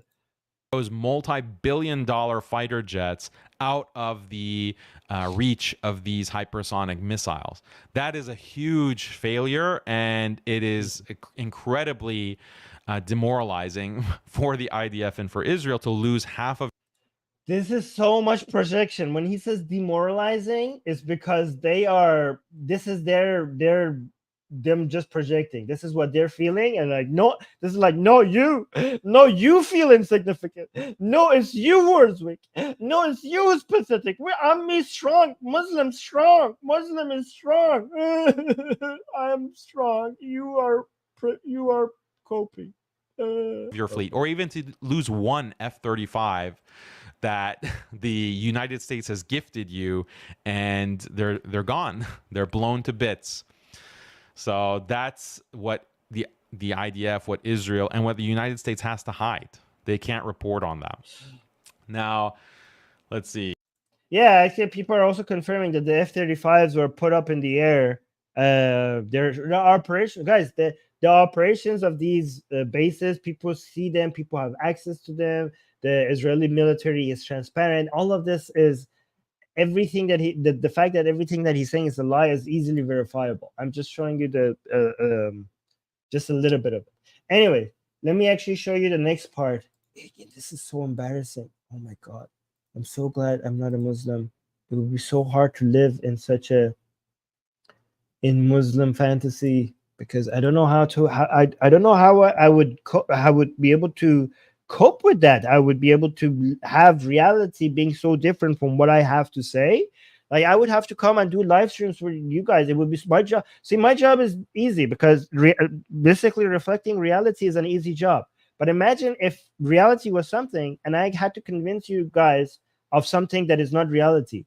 That would cause a lot of pressure. Like, that would cause a lot of, like, emotionally, that would be very hard on me. So I'm so glad that I don't have to be a delusional Muslim like that. Anyways, let's go to this part. Ooh, I got it almost right here. Success by how many people it killed, giving. Oh yeah, guys, this is so. Look at the this is the coping right here. This is so beautiful. So they're like, oh, we caused so much devastation, but now there's reports that nobody died from the missiles, except that directly from the missiles, except that one Palestinian guy. So they're like, well, it doesn't matter that we didn't kill anybody. I mean, it's true they have killed all our top commanders. It's true that Khamenei himself had promised that he was going to shed blood for blood. He called it Khunchahi. So the promise was that in the response, they will kill Israelis. But now that no Israelis died, they're like, oh yeah, it doesn't matter. We didn't want to kill any Israelis. We didn't want to kill any Israelis. It doesn't. That's not how you measure the success. And I'll play. But we got a super chat from Angie. Angie saying, drinking game, watch Dava and take a sip for every lie. Oh, I don't recommend that. That would be very bad for your health. But thank you for the super chat. Thank you for the super chat. Yeah, that would be too much. That would be excessive drinking. So let's watch this part. Look at the cope. Look at the way that they try to excuse the fact that their attack did not cause anyone dying. So watch this. Iran has a strategic goal here, and many military. Oh yeah. This comes straight from the Islamic Republic, guys. Because I watch the Islamic Republic's own media directly in Persian.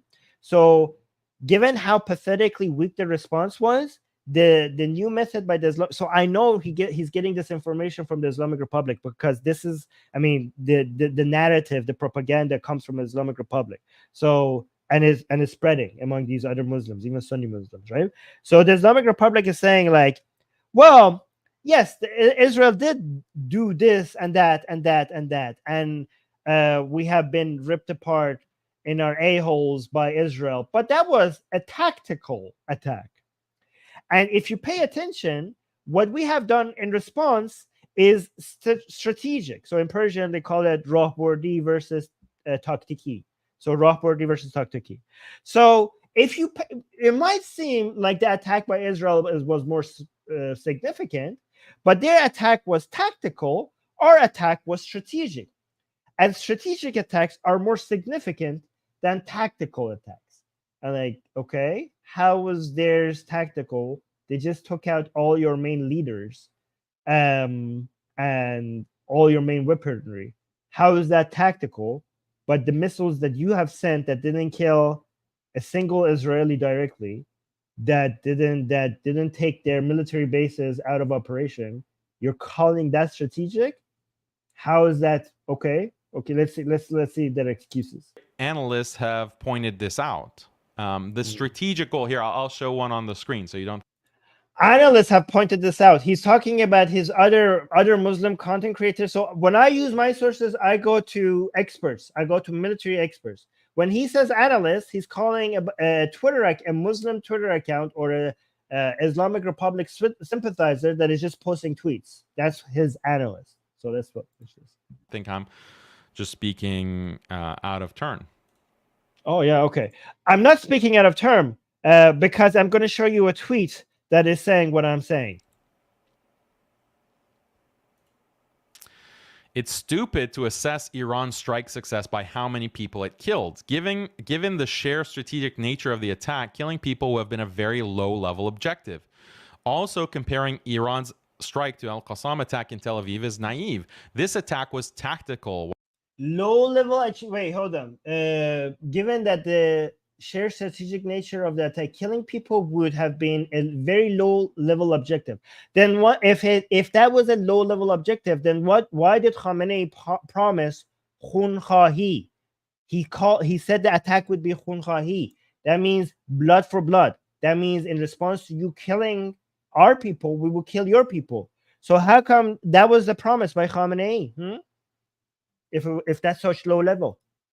Whilst Iran's strike was strategic, Iran attack achieved strategic objectives such as surpassing all of Israel's air defenses and destroying several air bases. It also changed the strategic calculus. Destroying several air bases. I will read Eva's super chat after this part is over, and also Huam super chat. I will read those, but let me just get through this part. This is your analyst claiming that they destroyed several air bases. Where is the evidence? Is your evidence just trust me, bro? Just trust me, bro. Okay. Of the region like never before. This is historic. This is unprecedented. Al-Qassam attack was tactical. It aims to pressure Israeli society, to pressure its leadership to end the war. It on its own does not cause any strategic shifts. Frankly, you're embarrassing yourself making these. You're embarrassed. We're embarrassing ourselves. Who's embarrassed? You're saying that Israel taking out all your top commanders of Hezbollah, that is not significant, and Islamic Republic's attack that didn't take. I mean, show me the same level of damage that Israel has caused you.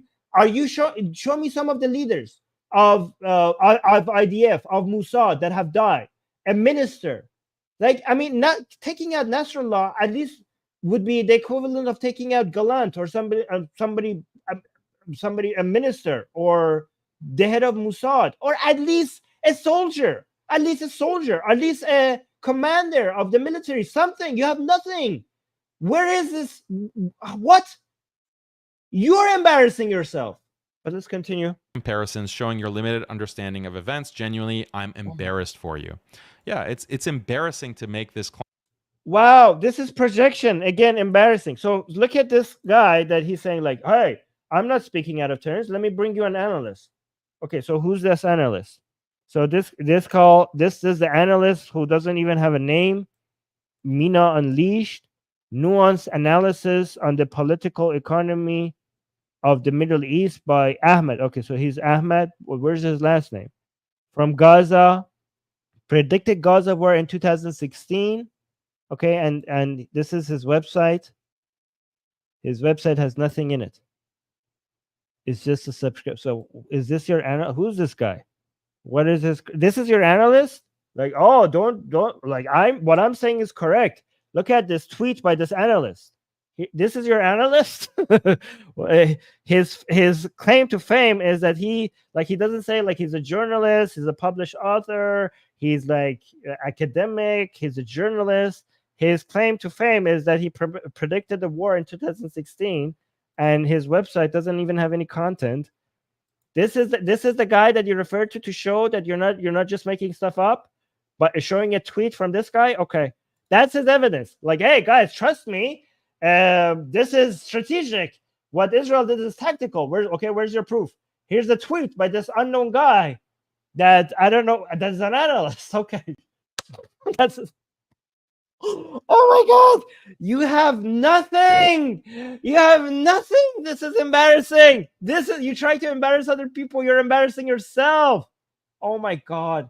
I'm getting secondhand, guys. This is painful. I'm getting secondhand embarrassment.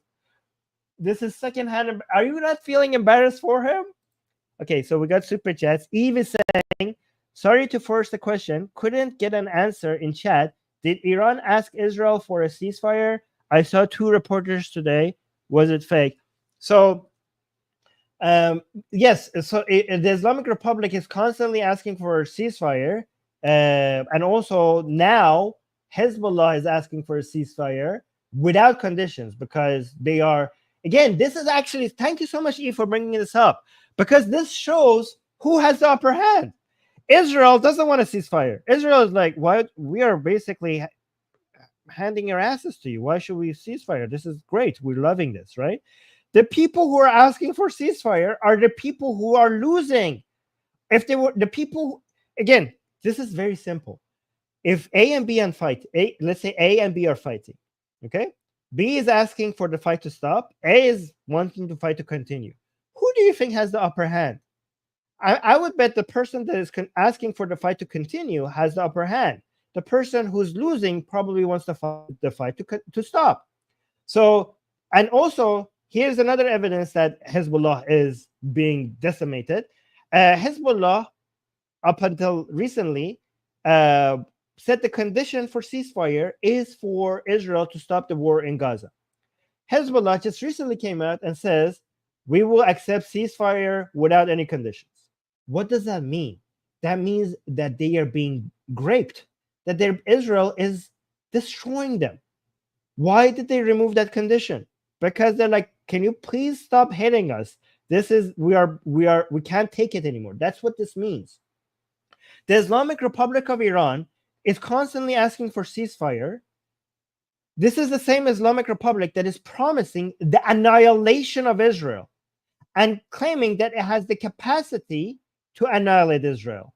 Well, Islamic Republic, given that you want to annihilate Israel, and given that you claim to be capable to annihilate Israel, why would you ask for a ceasefire? This is your shot. This is your chance. Why are you saying, hey, the world, look at Israel. They're continuing the war. We're the victims here. Please, they're begging. The Islamic Republic is now begging the United States to come and stop Israel for continuing the war.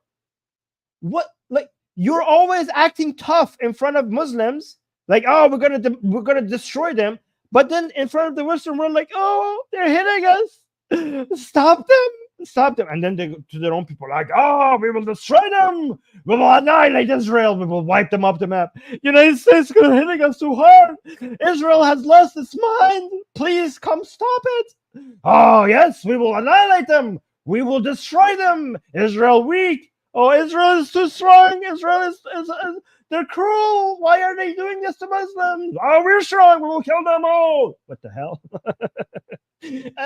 What is this? What is this? If you are the ones who say you want to annihilate Israel. Why are you asking for ceasefire now? Why are you asking for ceasefire?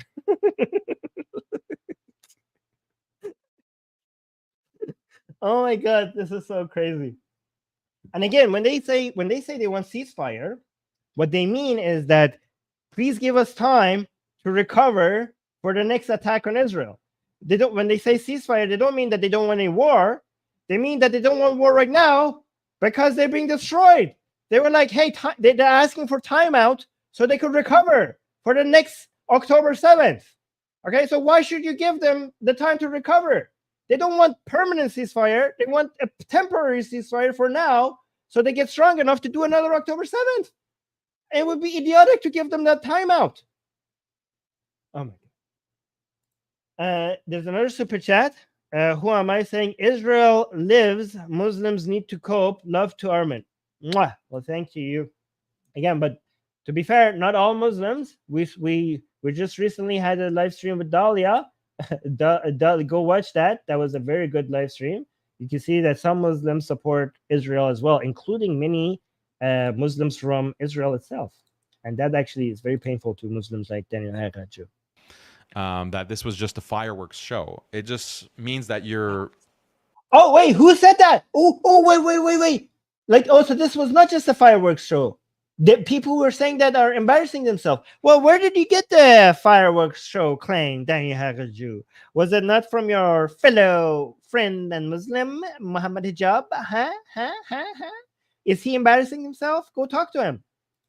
You're ignorant. So establishing the qualitative military edge and the ability of these missiles to hit these highly sensitive locations within Israel, that is the objective, not to kill civilians, not to. Oh yeah, okay. It wasn't. It's not the objective. It was the objective when the missiles were leaving the ground. That was the objective, but you decided that was not the objective event when they hit. Or like, you define the objective after you see what the missiles have done. I mean, if you support October 7, how is the objective not taking out civilians? If guys, if these missiles had killed civilians, then he would have come and said, like, they would have praised. They have praised civilian Israelis dying before many times. Do you honestly think if these missiles had killed civilians in Israel, he would come here and say the objective was not to kill Israeli civilians? You're only saying the objective was not to kill Israeli civilians because you didn't manage to kill Israeli civilians. Kill the civilian. Now, did military personnel of the IDF get killed? Probably, yeah. And that Israeli soldier, a member of the IDF, he has no family members that will come and expose the fact that the government is trying to hide the death of the family member. The Israeli media, they would not investigate this.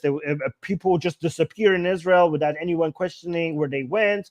Why are they not showing up? Why are they not showing up to this year's New Year or this year's celebrations? Where is he just disappeared and nobody's questioning that? Yeah, just people just randomly disappear in Israel, and they're not showing up in birthday celebrations, in religious ceremonies, and New Year ceremonies, and people don't investigate where did this man just go. That's a thing that is known that happens in Israel. Sure, buddy, sure. Again, the la la land that you're building is just so idiotic. I don't know who believes you. I know Muslims. I'm sorry. But it's going to be minimal, and Israel is not going to disclose that. Israel is not going to disclose specifically. If Israel tries to hide the death of its own soldiers, their own people will come and grape their own government. You think Israeli soldiers could just die and the government will let's just just hide this? Do you know how many people would be attacking their own government in Israel if something like that never happens? That number. And that's why they have a blackout. They have a media blackout, because that's the kind. Show me the evidence for the media blackout. There's a media blackout in Israel. Show me an article or any evidence that demonstrates that there was a media blackout in Israel. You have one Israeli media saying that you have journalists in Israel themselves complaining about them not having access to sites that were just recently hit by missiles, just because they weren't given immediate access to missile sites that could cause more harm to the journalists. You're saying there's a media blackout? Show me the media blackout. Show me the evidence for the media blackout. Unbelievable. It's not the same as Hamas killing a IDF soldier in northern Gaza. It's not the same. This is killing through a new weapon that has not been used before. New weapon that hasn't been used before. Oh my God! These secret weapons by the Islamic Republic. This is alien technology that they have somehow. Oh my God, the coping is so much. It's too much. Oh, wait a minute. Actually, he has some evidence in the 2-hour 8-minute mark. He goes to present some evidence. Let's see the quality of his evidence, okay? Because I want to be fair to this man. So 2 minutes. Here. Yes, around here. This is good enough. Close enough. And the video footage of it itself shows that they penetrated Israel's air defenses. What appears. Wait, is it this part? Yes. Okay. So at least half of those missiles. They were. Yeah, I think it was way more than half. Like the footage that I saw. By the way, this guy is Shrita Parsi, so he's a propagandist for the Islamic Republic. He's part of NAYAC, which is one of the most disgusting organizations that try in the United States trying to spread the agenda of the Islamic Republic in Iran. So just so you know that this guy is not trustworthy. So he's saying half of them reach, and then he's not to be trusted. Shrita Parsi. And Daniel Haqiqatjou himself is saying like, oh, I think it was more than half. Oh yeah, just trust me, bro. Level of evidence. Okay. It looked like 1 out of every 10 was intercepted, but 9 of them hit. It looked like it. Really. So you're using your own analysis based on your years of military expertise. Daniel Haqiqatjou is analyzing. Every single analysis that I'm seeing contradicts what Daniel is saying. But he just has to live in his la la land. Maybe he will provide us some evidence for this level of information that he has. Let's see his evidence. Targeting military sites, and this is part of the reason why we don't know that much about the damage that these missiles did, because at the end of the day, the Israelis use military censorship and do not allow reporting on how much damage was done, how many. The damage can be seen by satellites. They do allow it. There's a time that you can't go to a site that has been stricken. Again, don't trust what Shrita Parsi is saying because he's also an Islamic Republic propagandist. People die, etc. On these. How many people die? They don't allow for you to report how many people die. Are you serious? Every single Israeli soldier that dies in Israel, they make such a big deal about it. Everybody knows. Every single Israeli soldier that ever dies, Israel makes they talk about it everywhere. Their pictures are all over their media. These people have no idea what they're talking about. Maybe follow Israeli media before you make a fool out of yourself. Different sites, and it may very likely be that no one actually got killed. But these. Yeah. So even Shrita is saying it might be likely that nobody actually got killed. So Shrita is trying to have it both ways. But this is not enough for Daniel Haqiqatjou. So let's see what Daniel says. Like, no, some people died, and let's look at his evidence. So maybe no one got killed. I think it's likely that some military personnel did get killed. Okay. Did you see like BB running? Like, I don't think BB. Oh, the BB running video. We were going back to that as your source evidence. The BB running video, the one that was from 3 years ago that I showed the Facebook post that had nothing to do with this attack. Okay. This is so embarrassing, Daniel. I am so embarrassed for you. You're going back to that as your source of evidence that people died. Okay, so let's see. BB running was just performative. I thought they were scared out of their wits and there was an imminent danger. I think they were told, like, that's where the rocket alarms were going off throughout Israel. Like the entire map of the Zionist state, the occupation was lit up. Oh my, again. Daniel, this video is on Facebook 3 years ago. 3 years ago. It has nothing to do with this attack. Look, this BB running, he's not running away to a bunker, away from the missiles. He's going up, actually, not even down. He's running in the Knesset to go cast a vote. Again, this is your evidence? Oh my God. With potential rocket attack, they were afraid, and I think it's very likely that there were some military personnel that were killed and they're just not reporting it. This is very different. In April, you saw them shoot. Anyways, I just wanted to show you this part to show you what he considers his evidence for why Israelis have died. So let's go to this other part. Guys, I'm just having fun with this. Many times I make streams for informing you guys. And to be honest, this stream is very informative. You guys should be grateful. This is some level of information that you don't get in other places. So you should be liking this stream and thanking me. But to be honest with you guys, this stream is just so much fun for me because the level of misinformation here is so much that I just had to. Oh wait, there was another part that I should have highlighted from the previous section. Let's go back. That was in 9-minute mark. Hold on. This part, there's a part that I forgot to highlight. Yeah, let's actually do not allow reporting on how much damage was done, how many people died, etc., on these different sites. And it may very likely be that no one actually got killed. But these... Yeah, so maybe no one got killed. I think it's likely that some military personnel did get killed. Did you see like Bibi running? Like, I don't think Bibi running was just performative. I thought they were scared out of their wits and there was an imminent danger. I think they were told, like, that's where the rocket alarms were going off throughout Israel. Like, the entire map of the Zionist state, the occupation was lit up with potential rocket attack. They were afraid, and I think it's very likely that there were some military personnel that were killed and they're just not reporting it. This is very... Okay, so no, it's not this part. It's not this part. The part that I want is at the 2:20 mark, I think.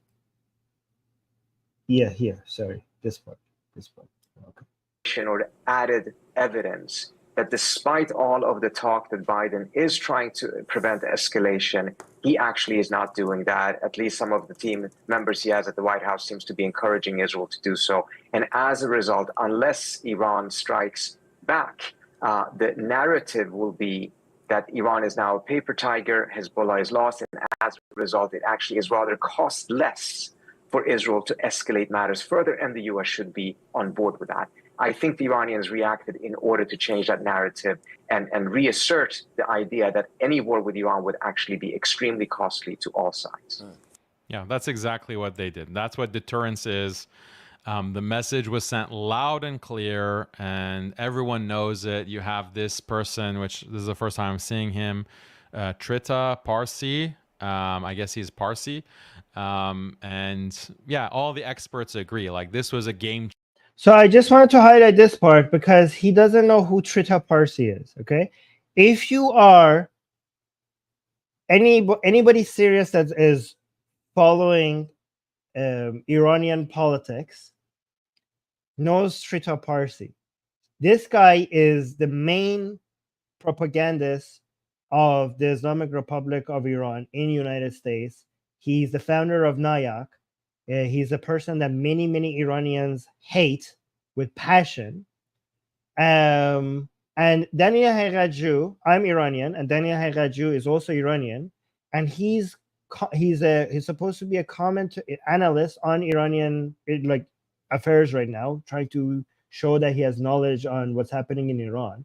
And the fact that he didn't even know who Trita Parsi is shows how qualified he is to analyze what's happening in Iran. Because you saw many people in the live chat know Trita Parsi, and they were like cursing him and hating on him. You saw in the live chat. So it's so amazing that he's commenting on Iranian politics, and he himself is an Iranian, and he doesn't even know who Trita Parsi is. Yeah, so okay, let me just show this tweet one more time, because I just really love this, right? I think this is the best summary of this entire stream, right? One more time. Oh, hey, Mohsen, before you go, Mohsen, his internet is very bad. I hope you hear this. I just want to appreciate all the comments that you leave. Yeah, after the show is over, some people leave comments specifically so that our streams gets viewed a lot. And I just want to thank Mohsen for always doing that. And also Heavy Gretal, you guys are amazing. Thank you so much. I know a lot of you, Angie, a lot of you, after the stream is over, you not only you like the stream, but you also make sure to leave a comment for the growth of the channel. I just really, before Mohsen leaves, I hope he hears that I said that. I just wanted to thank him for that. But again, this is just the entire summary of everything that we saw today, right? Yeah. How Muhammad Hijab saying, how low have we set the bar? When the impotence and weakness of Sunni Muslim states. So again, I'm liking the fact that he's admitting how weak the Sunni Muslim states are. Right? This is the inferiority complex, how pathetic they feel right now, have left us so desperate that the mere fireworks. So there's two admissions here. The mere fireworks display by a Shia state can spark a false sense of joy. And again, this was on October 2nd, the day after the attacks. So the two admissions here by Muhammad Hijab needs to be celebrated. First, the impotence and weakness of all Sunni Muslim states, right? And also the fact that the October 1st attack were just mere fireworks. Guys, here I'm not going to hide the truth as I see it with you guys. If tomorrow the Islamic Republic does something that is significant, I'm not going to come and try to make excuses for it. I'm going to tell you that this was a significant attack that caused a lot of damage. That's what makes my job easier. You know, being honest is not just the right thing to do, it's also the easier thing to do. Being honest is the easier thing to do because it's hard work to misrepresent reality. Honesty is actually easy because I just have to tell you what's happening. It's easier to be honest. It's easier to be honest.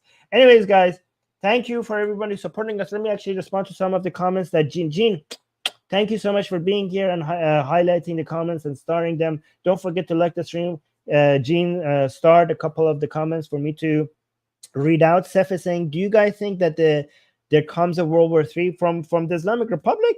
No, what the hell? The Islamic Republic is a paper tugger, and if Israel ever fully attacks the Islamic Republic, the Islamic Republic doesn't have any strategic allies for them to come in and defend the Islamic Republic. So that will not cause a World War III. I mean, maybe you're talking about Russia and Ukraine or China and Taiwan. I don't know, maybe there, but with this, no, not with this. Steve is saying the Islamist Republic managed to kill a Gazan who had fled to Jericho but was dumb enough to stand outside a bunker shouting about Allen's snack bar. Then a shutdown missile landed. I mean, I don't want to make fun of that Gazan guy that died. I mean, he was smart enough to run away from Gaza to come to the West Bank. And honestly, he was a civilian, so I don't want to make fun of his death. His death is a tragedy. The missile just... I've seen the videos of how he died, and I can't show it on YouTube. So the debris just fell on his head. But it's unbelievable. It's unbelievable. It's ironic that the guy that died from the missile was not even in Israel, was in the West Bank, and it was a person who ran away from Gaza. It's ironic, but again, I don't want to make light of his death. Amikai is saying, don't forget the 5 IRGC soldiers. Oh, there's so much. There's so much more. There's recent... Guys, I have some news regarding the head of the Quds Force, Qa'ani, the successor to Qasem Soleimani, potentially being an Israeli asset. I don't know if you want me to do a stream on that. I don't know if you want me to do a stream on that because, I mean, I don't know yet. There's information that is coming out. We have to see what's happening. Apparently, he's being interrogated by the Islamic Republic, and he just had a heart attack. So I don't know if you would be interested in that. That might be too detailed for a lot of you guys, but that is insane if it's true. We'll see. Benjamin is saying, you heard that top general is being taken. Yes, that's what I'm talking about. Ghani, yes, you heard that top general is being interrogated for possibly being a spy for Israel. Yes, I've heard about that. But guys, this is a top general. This is not just a top general. This is the head of the Quds Force. This is like the head of the CIA version of the Islamic Republic. Like, this would be the same news. Imagine if he said the head of Mossad, for example, or the head of CIA was an Iranian spy. That's the level of craziness that we're talking about here. Again, we're still waiting for this to be confirmed because so far only Sky News has reported this, and it's not as sophisticated as some other media outlets. So we know that he has disappeared for a long time. Like, that is confirmed. We know that the government has been lying about him being completely fine and everything is fine and dandy. We know about that for sure. But this, we have to still wait to see how true this news is.